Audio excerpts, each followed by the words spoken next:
பெரிய விஷயம் தான் போகிறோம். ஒன்று வந்து statue of liberty. Metro call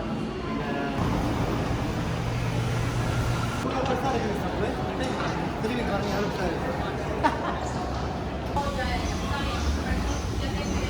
Hi, what's up? Welcome to NYC. Mustafa? Yes, Mustafa.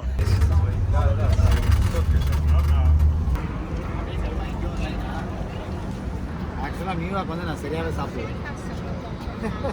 ஒரு வழியாக அப்படி ஸ்கிப் பண்ணி வந்துட்டோம். இல்லை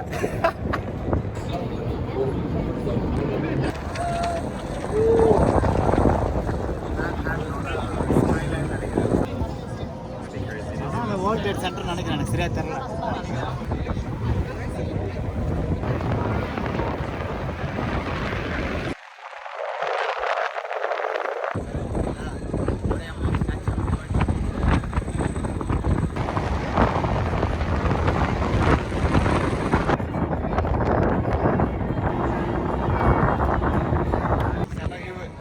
நல்ல வெதர் பெஸ்ட்டாக தான். All right. What's your name? L. G. Nice to meet you.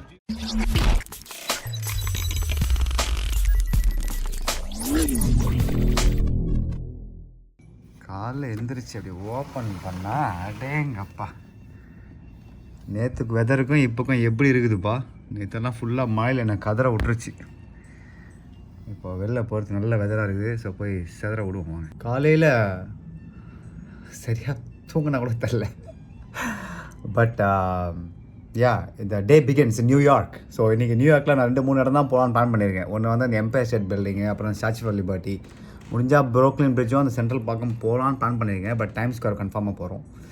ஓவராக பில்டப் கொடுத்துருக்காங்க. ஸோ அதுக்காக தான் போய் பார்க்கலான்னு, என்னடா எவ்வளோ பில்டப் கொடுக்குறாங்க அப்படின்னு. 11 மணி ஆயிடுச்சு, ரொம்ப லேட் ஆயிடுச்சு. அதனால் நான் வந்து நான் எப்படி சொன்ன மாதிரி 3 பெரிய விஷயம் தான் போகிறேன். ஒன்று வந்து ஸ்டாச்சு ஆஃப் லிபர்ட்டி, இன்னொன்று வந்து எம்பயர் ஸ்டேட் பில்டிங்கு, அப்புறம் சென்ட்ரல் பார்க்கும் டைம் ஸ்கொயரும் போகலாம் பிளான் பண்ணியிருக்கோம். ஊபரும் லிஃப்ட்டை பிடிச்சி போகலாம். பட் இருந்தாலும் வந்து இந்த மெட்ரோவில் போகிற அட்வென்ச்சர் வித்தியாசமாக இருக்கும். முதல்ல மெட்ரோவுக்கு போகலாம். நான் இது வரைக்கும் நியூயார்க் சபையெல்லாம் போனதே கிடையாது. நான் போன ஒரே சபை வந்து ட்ரோனோ சபை மட்டும்தான். மற்றபடி எந்த சபையும் நான் போனதில்லை. சரி எப்படி இருக்குது அப்படின்னு பார்க்கறதுக்காக உள்ளே இறங்கி போனேன். உள்ளே இறங்கி பார்த்தப்பவே எனக்கு ஒரு ஆச்சரியமான ஒரு விஷயம் இருந்துச்சு. என்னடா அது இவ்வளோ பெருசாக இருக்குது, அதுவும் பயங்கர சிஸ்டம்லாம் இருந்துச்சு. சரி, எனக்கு அந்த கார்டு நாங்கள் வாங்கினோம். இந்த சப்வேயில் வந்து வழக்கமாக நீங்கள் போகிறதுக்கு ஒன்று பாஸ் வாங்கணும், இல்லை வந்து இந்த மாதிரி டே பாஸு, இல்லைனா சிங்கிள் விசிட் பாஸ் மாதிரி வாங்கலாம். பட் நான் வந்து இந்த சிங்கிள் விசிட் பாஸ் தான் வாங்கினேன். அதை இங்கே டேப் பண்ணிவிட்டு உள்ளே போகிற மாதிரி வச்சுருந்தாங்க. இங்கே ட்ரோனோ அந்த மாதிரி இருக்குது. ஸோ வேர்ல்டில் எங்கே போனாலும் இந்த மாதிரி சிஸ்டம் தான் எங்கேயுமே இருக்கும் சப்வேயில். ஸோ அதை நான் போட்டேன், ஒர்க்கே ஆகலை. அப்புறம் 2 முன்னாடி தேய்ச்சேன், அப்புறம் ஒர்க் ஆகிடுச்சு. அப்புறம் உள்ளே போகிறப்ப எனக்கு ஒரே ஆச்சரியம். ரொம்ப கொஞ்சம் க்ளீனாக இருந்த மாதிரி இருந்துச்சு. நிறைய பேர் சொன்னாங்க நியூயார்க் சபை ரொம்ப கொடூரமாக இருக்கும், ரொம்ப குப்பையாக இருக்கும். ஆனால் அந்தளவுக்கு எனக்கு பெருசாக தெரில. மேபி நான் வேறு செக்ஷன் ஆஃப் இருக்கலாம்னு நினைக்கிறேன். ஸோ ட்ரெயின் வந்தோன்னா நான் உள்ளே போனோம்னா கொஞ்சம் நல்லா க்ளீனாக தான் இருந்துச்சு. அந்தளவுக்கு கூட்டம்லாம் இல்லை. பிகாஸ் ஐ திங்க் நான் வந்து டே டைமில் வந்தாலும் கொஞ்சம் கூட்டம் ஒன்றும் இல்லை. இந்த ட்ரெயின் கொஞ்சம் வெளிச்சமாக இருக்குது. ஆனால் ட்ரோனோவில் வர மாதிரி இந்த இன்ஃபர்மேஷன்லாம் எதுவும் இல்லை, நோ இன்ஃபர்மேஷன். ஆனால் இந்த ட்ரெயின் பார்க்குறதுக்கு பரவாயில்ல, ஓரளவுக்கு நல்லா இருக்குது. இந்த சப்வே ஆக்சுவலாக செம பெருசாக இருக்குப்பா. நம்ம ட்ரோனோவில் வந்து யூனியன் ஸ்டேஷனில் தான் இவ்வளோ பெருசாக இருக்கும். இதுதான் போய்கிட்டே இருக்குது. அடேங்கப்பா, நியூயார்க் சப்வே பற்றி எனக்கு பெருசாக தெரியாது. பட் தெரிஞ்சு நான் கீழே காமெண்ட்ஸில் போடுங்க பார்க்கலாம். அடேங்கப்பா, செம பெருசாக இருக்குது.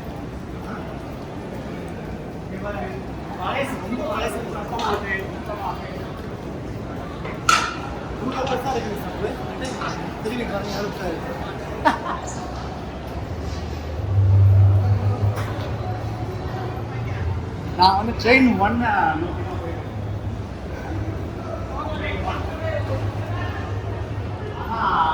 இதை கம்பேர் பண்ணியிருந்தோம்னா ட்ரோனோ சப்வேலாம் இவ்வளோண்டு, அதாவது இவ்வளோண்டு நம்ம ஊரில் எவ்வளோ பெரிய சப்வேலாம் கிடையாது. சும்மாவா சொல்கிறாங்க, வேற லெவல். ஆனால் நான் ரொம்ப குப்பியாக இருக்கும்னு பார்த்தேன். ஆனால் பரவாயில்ல, எல்லாம் காலையில் க்ளீன் பண்ணேன். நைட்டு தான் வந்து பார்க்கணும்.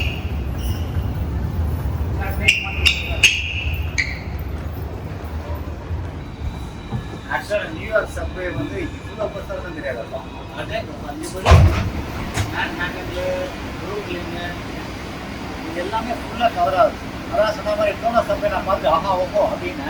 ஆனால் எங்கேயா பார்த்தேன்னா அது வந்து தமாக்கு தான் தெரியுது. லைன் 1ல இறங்கி கரெக்டாக இந்த சவுத் ஃபெரி கரெக்டாக இங்கே சவுத் ஃபெரி எடுத்து இங்கே ஸ்டாச்சு ஆஃப் லிபர்ட்டி போகும். ஸோ இங்கேருந்து இந்த லைன் இந்த ஐலாண்ட் தாண்டிட்டு தான் இருக்குது. So first statue of liberty போயிட்டு அதுக்கப்புறம் டைம் இருந்தால் இந்த வேர்ல்ட் ட்ரேட் சென்டர் இங்கே பார்த்தோம். இப்போ நாங்கள் இருக்கிற வேர்ல்ட் ட்ரேட் சென்டர் தான். ஸோ அந்த புதுசாக கட்டமைப்பை பார்த்தோம். சவுத் ஃபெரி வந்துடுச்சு. ட்ரெயின் பார்த்தீங்களா யாருமே இல்லை. நாங்கள் ட்ரெயினில் வந்து நியூயார்க் சிட்டி வந்து யார் சுற்றுவாங்க.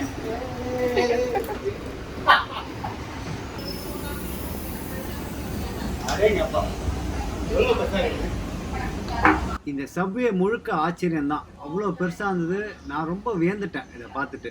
அதுக்கப்புறம் சரி முதல்ல ப்ரூக்லின் பீச்சும் ஸ்டாச்சு ஆஃப் லிபர்ட்டி போகலான்னு சொல்லி டிக்கெட்டு வாங்கிறதுக்காக போனேன். அங்கே நம்ம பசங்க வந்து டிக்கெட்டு விற்கிறதுக்காக இருந்திருந்தாங்க. அங்கே அவனை ஒருத்தனை பிடிச்சி தம்பி இங்கே வாப்பா அப்படின்னு. Hi, what's up? Welcome to NYC. Mustafa? Yes, Mustafa. Nice meeting you, Mustafa. Nice to be met. Nice to meet you too. You're very good. Thank you. Welcome to Statue of Liberty. Thank you. Ready to take that 1 hour boat? My boy. Good dreads though. Good dreads. Good rasta. முஸ்தபாக்கு ஒரு வணக்கத்தை போட்டு சரி இங்கே தான் ferry ஏறணும்னு பார்த்தா அவன் வேற எங்கேயா கூப்பிட்டு போனான். எங்கடா கூப்பிட்டு போறா அப்படின்னு பார்த்தா ஒரு பஸ்ஸில் ஏறணுமா. அங்கேருந்து இன்னொரு இடத்துக்கு போய் அங்கேருந்து தான் ஃபெரியில் போகணுமா. என்னங்கடா இது, ஏன் நான் இங்கேருந்தே போகக்கூடாதுன்னு கேட்டேன். இல்லை ட்ரிப் அங்கே தான் ஆரம்பிக்குது அப்படி தான் அவனை சுற்றி கூப்பிட்டு போனேன் எங்களை சொன்னாங்க. சரி வர வழி இல்லை, காசை கொடுத்துட்டோம். சரி இந்த பஸ்ஸில் போய் அவனுக்கு சொல்லி அவன் பின்னாடியே போனேன். கொஞ்சம் நடக்க வச்சு எங்களை வந்து இந்த இடத்துக்கு வந்து நிற்க வச்சுட்டான். சரி வாப்பா இங்கே தான் நிற்கணும், பஸ்ஸு வரோம், வந்தவொடனே ஏறிப்பா அப்படின்னு சொல்லி என்கிட்ட ஒரு கையை கொடுத்துட்டு உன் பேர் என்னன்னு கேட்டான். என் பேர் ஜி அப்படின்னேன். சரி அவன் வந்து ஒரு ஃபோட்டோ எடுக்கணுமான்னு கேட்டான். இல்லை நான் வீடியோவே எடுத்துட்டேன் அப்படின்னு அவனை சொல்லி அவனை அனுப்பிச்சி வச்சேன். டக்குன்னு கொஞ்சம் பஸ்ஸு கொஞ்ச நேரத்தில் வந்துருச்சு. அந்த பஸ் வந்து ரொம்ப பெரிய பஸ்னால சின்ன பஸ், மினி பஸ் மாதிரி இருந்துச்சு. சரி உள்ளே ஏறணும்னு பார்த்தா காலியாக இருந்துச்சு. நாங்கள் தான் ஃபஸ்ட்டு வெயிட் பண்ணிட்டு இருந்தோம். உள்ளே போய் நிறைய பெரிய விண்டோஸ் இருந்துச்சு. சரி ஒரு விண்டோ சீட்டை தேடி உட்காருவோம் அப்படின்னு சொல்லி பின்னாடி இருக்கிற இடத்துல போய் உட்காந்து விண்டோ சீட் பக்கத்தில் உட்காந்தேன். ஒரு மணி நேரம் ஓகே பஸ்ஸை உடனே எடுத்துட்டாங்க. ஆனால் ரொம்ப நேரம் ட்ராவல் பண்ண மாதிரி இருந்துச்சு. கிட்டத்தட்ட 3/4 மணி நேரம் ஆச்சுன்னு நினைக்கிறேன் ட்ராவல் பண்ணதுக்கு. அதாவது நாங்கள் வந்து ஒரு 1/2 மணி நேரம் 3/4 மணி நேரம் அந்த மெட்ரோ இறங்கி நேராக சவுத் டவுன் டவுனுக்கு போயிட்டு அங்கே ஃபெரி ஏறலான்னு பார்த்தா அங்கே என்னன்னா ஒரு பஸ்ஸில் ஏற்றி விட்டு நாங்கள் எங்கே தொடங்கணுமோ அங்கேயே கொண்டு வந்து இப்போ ஃபெரி எடுக்க விடுவாங்க. இதுக்கு நாங்கள் வந்து பருத்தி மூட்டை குடோன்லேயும் இருக்கலாம். எவ்வளோ நேரம் எப்பா டேய் சாமி எப்படா நிறுத்துவீங்கன்னு யோசிச்சுட்டு இருக்கும்போது தான் அந்த ஃபெரி அந்த இடத்துக்கு வந்துட்டோம் கரெக்டாக. என்னடா இது இவ்வளோ நேரமாக மனுஷன் அலக்கலைக்கு விடுவீங்க அப்படின்னு பார்த்தேன். இது எங்கள் தப்பு தான். ஒழுங்காக நாங்கள் அங்கேயே கேட்டு விசாரிச்சு ஏறி இருக்கணும். நாங்கள் ஃபுல்லாக டவுன் சவுத் வந்து மறுபடியும் நார்த்துக்கு வந்தோம். அதனால் இவ்வளோ நேரம் ஆயிடுச்சு. இந்த வெயிட் டைம் வந்து ரொம்ப வேஸ்ட்டாக போச்சு எங்களுக்கு. பட் இருந்தாலும் வெளில வந்து பார்த்தா இன்னொரு ஆச்சரியம், என்னடா இது இவ்வளோ கூட்டமாக நிற்குது, இங்கே வர லைனில் நிற்கணும் போல இருக்குது அப்படின்னு நினைக்கும் போதே பகீர்னு ஆயிடுச்சு. ஏன்னா இவ்வளோ நேரம் அங்கே லைனில் வெயிட் பண்ணிட்டு பஸ்ஸில் வந்து மறுபடியும் எங்கள் லைனில் வெயிட் பண்ணோம் அப்படின்னா செம்ம கடுப்பாயிட்டேன். சரி வேறு வழி இல்லை, காசை கொடுத்துட்டுமே இந்த ஃபெரிக்கு இந்த லைனை வெயிட் பண்ணி நான் வந்து போய் தான் ஆகணும். செம்ம கூட்டம்பா. ஐயோ சரியான கூட்டம். 1.5 மணி நேரத்தை முடியுமா அது தெரியலையப்பா. ஆக்சுவலாக நியூயார்க் வந்து நான் சரியாகவே சாப்பிடுவேன். இந்த ஃபெரிக்கு போகிறது சாப்பிட்றதுக்கு எதுவுமே இல்லை. இந்த ஒரே வழி வந்து இங்கே வந்து மேங்கோ பாருங்க எப்படி இருக்குங்க, வேறு லெவலில் இல்லை. எதையாவது சாப்பிடுவோம். ஊர்லேருந்து ஊர் வந்து நாடு வந்து மாங்காய் வச்சுட்டு வேண்டியதாக இருக்குது. கொடுங்கடா சாமி. சரி ஓகே சாப்பிடுவோம். அது ஒரு பீஸ் சாப்பிட்டேன் நான். கேட்டாங்க சாப்பிடுவோம்.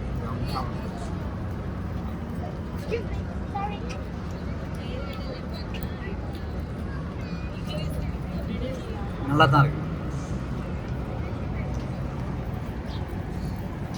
ஒரு வழியா அப்படி ஸ்கிப் பண்ணி வந்துட்டோம். இல்லை இன்ட்ரெஸ்டிங்.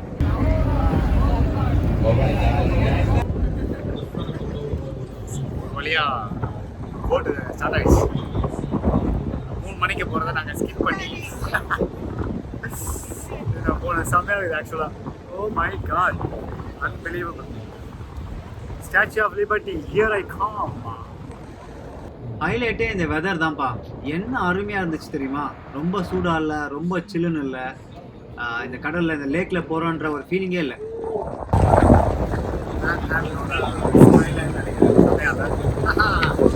நியூ ஜெர்சி தான் நினைக்கிறேன். கரெக்ட். இந்த பக்கம் நியூயார்க்கு, இந்த பக்கம் நியூ ஜெர்சி நினைக்கிறேன். இதான் அந்த பின்னாடி அந்த ஸ்கைலைன் செம்ம இல்லை ஐ திங்க் இஸ் அதான் வேர்ல்ட் ட்ரேட் சென்டர் நினைக்கிறேன். நைஸ். இதான்ப்பா ப்ரூக்லின் பிரிட்ஜு தெரியுதா? பார்த்துங்கப்பா, அதை பற்றி டீட்டெயில்ஸ் நான் கொடுக்க போகிறதில்ல. நான் இந்த ப்ரூக்லின் பிரிட்ஜுக்கு மேலெல்லாம் போகல, நான் இந்த தண்ணி அடியில் தான் நான் போன முடிவு பண்ணேன். பிகாஸ் எனக்கு டைம் இல்லாதனால ப்ரூக்லின் பிரிட்ஜுக்கு நான் மேலே என்னால் போக முடியல. பட் கீழே இருந்து பார்க்குறப்போ ரொம்ப இன்ட்ரெஸ்டிங்காக இருந்துச்சு.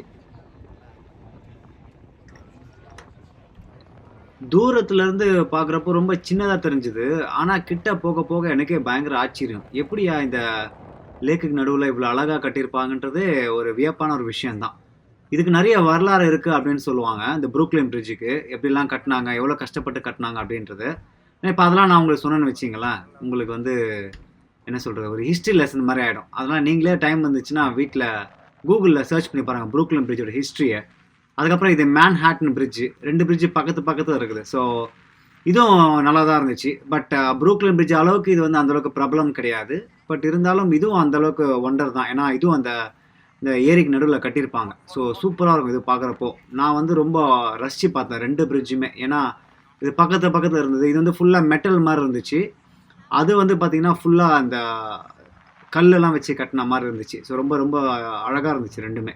இந்த ப்ரூக்லின் பிரிட்ஜையும் இந்த மேன்ஹாட்டன் பிரிட்ஜையும் ரசிச்சிட்டே இருக்கப்போ அப்படியே போட்டை சும்மா அந்த பக்கம் திருப்பின அப்புறம் கொஞ்சம் தூரத்தில் வந்து நம்ம ஸ்டாச்சு ஆஃப் லிபர்ட்டி அவங்களோட சிலை வந்து நமக்கு கண்ணுக்கு தென்பட்டது. ஸோ ரெண்டுத்தையும் இன்றைக்கி பார்க்க தான் நாங்கள் வந்தோம். அது தூரத்துலேருந்து பார்க்கும்போதே ரொம்ப அழகாக இருந்துச்சு சிலை. நான் வழக்கமாக இந்த ஸ்டாச்சு ஆஃப் லிபர்ட்டியை வந்து நம்ம சினிமாலேயும் டிவிலேயும் தான் நான் பார்த்துருக்கோம். ஆனால் இதான் முதல் தடவை வந்து நான் நேரில் லைவாக பார்க்குறேன். இதான் நான் ஃபஸ்ட் டைம் இதை நான் பார்க்குறது. எல்லாருமே பார்த்து ரொம்ப வியப்பாக இருக்கும் அப்படின்னு சொல்லுவாங்க. நான் அது வரைக்கும் நம்பலை. ஆனால் கிட்ட போய் பார்க்கப்போ தான் அது எவ்வளோ பெருசு, எவ்வளோ கம்பீரமாக அந்த ஸ்டாச்சு ஆஃப் லிபர்ட்டி இருக்குது அப்படின்னு நான் பார்த்தேன். அது கிட்ட போக வந்து அதோட ஆச்சரியம் எனக்கு முடிவடையவே இல்லை. ஏன்னா அந்தளவுக்கு ரொம்ப அழகாக இருந்துச்சு இந்த சிலை. ஒரு நாளைக்கு பல லட்சம் பார்வையாளர்கள் வருவாங்கன்னு நினைக்கிறேன். ஏன்னா எவ்வளோ போட்டு, எவ்வளோ க்ரூஸு, எவ்வளோ சின்ன சின்ன படகுகள்லாம் வந்து இந்த ஸ்டாச்சு ஆஃப் லிபர்ட்டியை பார்த்துட்டே இருக்காங்க, என்னை உட்பட. அந்தளவுக்கு ரொம்ப வியப்பாக இருந்துச்சு அதை பார்க்கும்போதே. என் வாழ்க்கையில் இது முதல் தடவைன்றதால நான் ரொம்ப ரொம்ப ரசித்து பார்த்தேன். அது முடிச்சிட்ட உடனே நாங்கள் போட்டை திருப்பிட்டாங்க. சரி கரைக்கு போவோம் அப்படின்னு சொல்லி.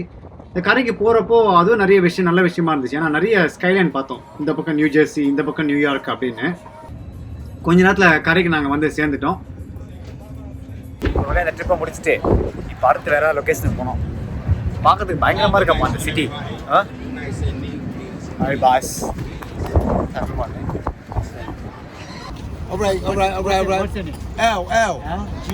G. Good. Nice to meet you. G. Where you from? I'm from India. I live in Canada. Yeah. You respect candy? You like candy? All right. Kind of. Yeah. Good meeting y'all. Good people. You take care. இந்த building தெரியுதா பின்னாடி?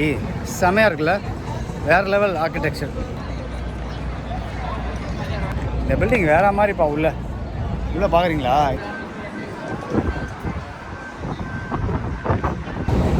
இந்த சபை வேறு லெவலில் இருக்குப்பா. இதில் இந்த ஃபேமஸ் தோசை கடை, அவரோட பேர் வந்து திருக்குமார். காலிலேருந்து எதுவுமே சாப்பிட்லப்பா. இது நமக்கான விருந்து. இதுதான் நம்ம அண்ணன் திருக்குமார். சாப்பாடெல்லாம் தீர்ந்துருச்சு, என்ன லேட்டாக போச்சு. ஐயோ அண்ணா, எல்லாம் என்ன சொல்கிறீங்க? ஒன்றும் இல்லை. ஆர்வத்தோடு வந்தேன். ஐ திங்க் சாப்பாடெலாம் முடிய போதும் ஆக்சுவலாக. 11 to 3 only. Finish everything. வணக்கம், எப்படி இருக்கீங்க? சில்வன் நான் நம்ம பேர். ஆமாம், உங்களை உங்களால் சாப்பிட முடியாமல் பார்க்குறேன். நான் என்ன இருக்கோ கொடுக்குறேன். மாவில் எப்போ இருக்கீங்க? நான் முதல் நாள் இப்போ நைட்டு போய் அரைக்கிறேன். இந்தியாவில் இருந்து தமிழ்காரங்க, பட் தமிழ் தெரியாது. இது இங்கே ஜப்பான்ல இருந்து. ஓ இருக்கண்ணா.